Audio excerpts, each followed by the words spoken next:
सुप्रभात बच्चों। तो बेटा आज हम प्रश्न 9 और इससे आगे सॉल्व करेंगे। तो आप सभी हिंदी विषय की वर्कबुक ओपन कीजिए। पाठ 10 बीरबल की सोच। देखिए प्रश्न 9 क्या है। दिए गए चित्र को देखकर वाक्य बनाएं और उचित विराम चिन्हों का प्रयोग भी करें। तो यहाँ बेटा एक पिक्चर दी हुई है, हमें इस पिक्चर को अच्छे से ऑब्जर्व करना है और यहाँ पर वाक्य बनाने हैं और इस वाक्य में हमें विराम चिन्हों का भी प्रयोग करना है। देखिए राजा अकबर का दरबार सजा है, तो लास्ट में हमें क्या लगाना है, पूर्ण विराम, क्योंकि ये वाक्य कंप्लीट हो गया। आगे बीरबल तबला बजा रही है, तो बीरबल क्या कर रहे हैं, तबला बजा रहे हैं, यह वाक्य भी कंप्लीट हो गया, पूर्ण विराम। सभी लोग संगीत की तारीफ कर रहे हैं, देखो यह वाक्य भी कंप्लीट हो गया, यहाँ भी पूर्ण विराम। राजा अकबर कौमा दरबारी खुश हैं, तो यहाँ बेटा क्या लगेगा, अल्प विराम, क्योंकि हम थोड़ी देर के लिए रुके हैं। आगे पॉइंट 10 देखिए, अकबर व बीरबल के किस्से बहुत प्रसिद्ध हैं, आप भी इनकी किसी अन्य कहानी का नाम लिखकर उससे मिलने वाली शिक्षा भी लिखें और कहानी कक्षा में सुनाएं। तो बेटा अकबर और बीरबल की कहानी आप सभी ने कई बार सुनी है, तो इसके अलावा आपने इनकी और कौन कौन सी कहानियाँ सुनी है उनके बारे में आपको यहाँ बताना है। देखो कहानी बीरबल और अंगूठी चोर, तो कहानी का नाम क्या है, बीरबल और अंगूठी चोर। शिक्षा क्या मिल रही है हमें इस कहानी से, दोषी व्यक्ति हमेशा डरता है, क्यों, बीरबल बहुत बुद्धिमान है, वो क्या करते हैं, हर किसी को पकड़ लेते हैं कि अगर कोई कहीं पर दोषी होता है। आगे देखिए बेटा बहुविकल्पी क्वेश्चन दिए हुए हैं, हमें अच्छे से रीड करके इनके आंसर निकालने हैं। देखिए किसने बीरबल की परीक्षा ली, दरबारी अकबर मंत्री, किसने ली थी, दरबारी ने, टिक लगाइए। कहानी का मुख्य भाग क्या है, दूसरों की प्रशंसा करना, मिलजुल कर कार्य करना, दूसरों की बात मानना, दूसरों की प्रशंसा करना। वाक्य के अंत में किस विराम चिन्ह का प्रयोग किया जाता है, जहाँ वाक्य कंप्लीट हो जाता है तो उसमें लगाते हैं बेटा पूर्ण विराम, ऐसे एक लाइन लगाते हैं ना, तो पूर्ण विराम पे टिक लगाइए।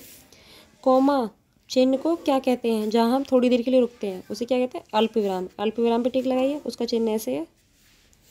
मेरे पास एक खिलौना है, वाक्य के अंत में किस विराम चिन्ह का प्रयोग किया गया है, देखो यहाँ देखो लास्ट में एक लाइन लगी हुई है, तो कौन सा विराम चिन्ह है, पूर्ण विराम, पूर्ण विराम पे टिक लगाइए। आगे देखिए बेटा एप्लीकेशन वर्क परियोजना कर रहे हैं, विराम चिन्हों के प्रयोग का ज्ञान कराना, इसका मेन मोटिव है विराम चिन्ह सिखाना। देखिए बेटा बाल पत्रिका में से कोई भी कहानी पढ़े, कहानी में प्रयोग किए गए विराम चिन्हों को ध्यान से देखें, दिए गए स्थान पर उस कहानी में से एक अनुच्छेद लिखें, अनुच्छेद क्या होता है, छोटा सा पार्ट, उस अनुच्छेद में आए विराम चिन्हों को रेखांकित करें और दिए गए स्थान पर रेखांकित विराम चिन्हों के नाम भी लिखें। आए बेटा समझ में, आपको कोई भी कहानी रीड करनी है और उसमें विराम चिन्ह जो भी आ रहे हैं वो आपको यहाँ पर पुट करने हैं और नीचे उन विराम चिन्हों के जो आपने लगाए हुए हैं नीचे नाम भी लिखने हैं। देखिए तालाब में एक कछुआ रहता था, ठीक है, यह वाक्य कंप्लीट हो गया, तो यहाँ क्या लगेगा, पूर्ण विराम। उसने अपना मुंह खोला कौमा गिर पड़ा, और वह क्या हो गया, गिर पड़ा, तो यहाँ देखो हमने अल्प विराम लगाया, लास्ट में पूर्ण विराम। क्या तुम चुपचाप रहोगे, क्वेश्चन पूछा जा रहा है, क्या तुम चुपचाप रहोगे, तो क्या आएगा, क्वेश्चन मार्क। तो हमने कौन कौन से क्वेश्चन विराम चिन्हों को यूज़ किया, पूर्ण विराम, अल्प विराम, प्रश्न सूचक। आगे देखते हैं बेटा, तो ये कहानी जो आपने अभी अनुच्छेद लिखा था छोटा सा, कौन सी कहानी थी ये, बातोनी कछुआ, कहानी का नाम क्या था, बातोनी कछुआ। आपको कहानी कैसी लगी, बहुत अच्छी या बहुत बुरी, बहुत अच्छी। आगे कहानी में पूर्ण विराम, अल्प विराम और प्रश्न सूचक चिन्ह कितने थे, जितने भी पूर्ण विराम है उतने के क्या लगाने हैं आपको, उतने काउंट करके आपको यहाँ पर लिखने हैं, जैसे 25, 20, 16 जितने भी हैं, अल्प विराम प्रश्न सूचक, ठीक है, तो यहाँ आपको लिखने हैं। 4th पॉइंट आप खुद करोगे। आगे देखिए बेटा आप अपने परिवार में किसी सदस्य या मित्र द्वारा किए गए अच्छे कार्यों की प्रशंसा करते हुए 3-4 पंक्तियाँ उचित विराम चिन्हों का प्रयोग करते हुए लिखें। तो यहाँ क्या है बेटा, किसी की प्रशंसा करते हुए हमें 3-4 पंक्तियाँ नीचे लिखनी है, जैसे मेरी माताजी अच्छा खाना बनाती हैं, पूर्ण विराम लगेगा।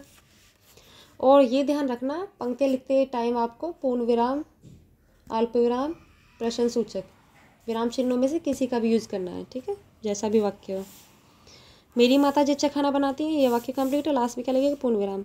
मित्र तुम्हारे लिए साइकिल कौन लाया, तो यहाँ क्वेश्चन पूछा जा रहा है, तो क्या लगेगा, मित्र तुम्हारे लिए साइकिल कौन लाया, तो यहाँ क्या लगेगा, क्वेश्चन मार्क। ठीक है बेटा।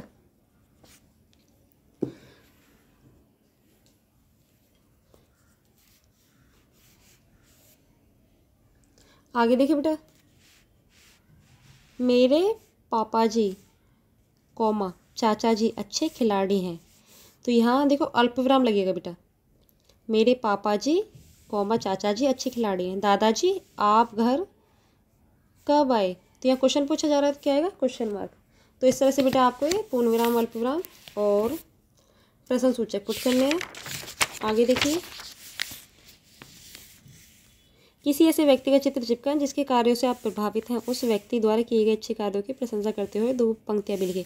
तो यहाँ बेटा आपको किसी भी ऐसे व्यक्ति का चित्र लगाना है जो आपको सबसे अच्छा लगता है और जिसके कार्यों से आप प्रभावित हो, जिसने अच्छे अच्छे काम किए हैं। ठीक है, जैसे श्री दामोदर दास नरेंद्र मोदी, तो यहाँ आप उनकी पिक्चर पेस्ट कर सकते हो या ड्रॉ कर सकते हो। आगे उन्होंने जो भी कार्य किए हैं उनके बारे में लिखना, जैसे मोदी जी ने क्या क्या काम किए थे, इन्होंने मेड इन इंडिया, स्वच्छ भारत आदि योजना बनाई और छोटे उद्योगों को भी बढ़ावा दिया। इसके अलावा आप किसी और व्यक्ति की भी पिक्चर लगा सकते हो। ठीक है बेटा, तो बेटा आज का आपका होमवर्क है प्रश्न 9 से लेकर लास्ट है आपका बेटा ओडेश्य,